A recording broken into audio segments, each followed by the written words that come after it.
অধীনস্থ কর্মচারীদের সাথে খবরদার খারাপ আচরণ করো না। যারা কর্মচারীদের সাথে খারাপ আচরণ করে, যারা মানুষের কাছ থেকে শ্রম নিয়ে কাজ করিয়ে টাকা দেয় না, কিয়ামতের দিন তাদের বিরুদ্ধে মামলা দায়ের করবে কে? কে করবে?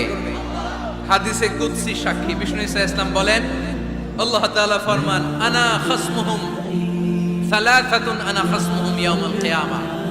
তিন শ্রেণীর ব্যক্তির বিরুদ্ধে আল্লাহ বলেন, আমি নিজেই কিয়ামতের দিন মামলা দায়ের করব। I will be against them in the day of judgment.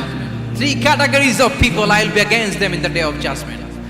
তিন শ্রেণীর লোক কিয়ামতের দিন তারা ছাড় পাবে না। আল্লাহ বলেন, আমি নিজেই তাদের বিরুদ্ধে মামলা দায়ের করব। এর মধ্যে এক শ্রেণীর লোক হচ্ছে রাজুলুন ইস্তাজারা জিরান ফাস্তাউফা মিনহু ওয়া লাম ইয়াতি আজরা। একজন শ্রমিক ভাড়া করে তার কাছ থেকে কাজ নিয়েছে, কিন্তু তার পারিশ্রমিক আদায় করে নাই। এরকম আছে না নাই? দাপট দেখায়। মেহনতি মানুষ, খেটে খাওয়া মানুষ, এদের দোয়া কবুল হয়ে যায়। আতুল আজিরা আজরাহু ক্বাবলা আন ইয়াজিফা আরাকুহু। খবরদার, বিশ্বনবী বললেন, শ্রমিকের ঘাম শুকিয়ে যাওয়ার আগে তাদের পারিশ্রমিক মিটিয়ে দাও। বিশ্বনবীর বিখ্যাত হাদিস, আতুল আজিরা আজরাহু ক্বাবলা আন ইয়াজিফা আরাকুহু।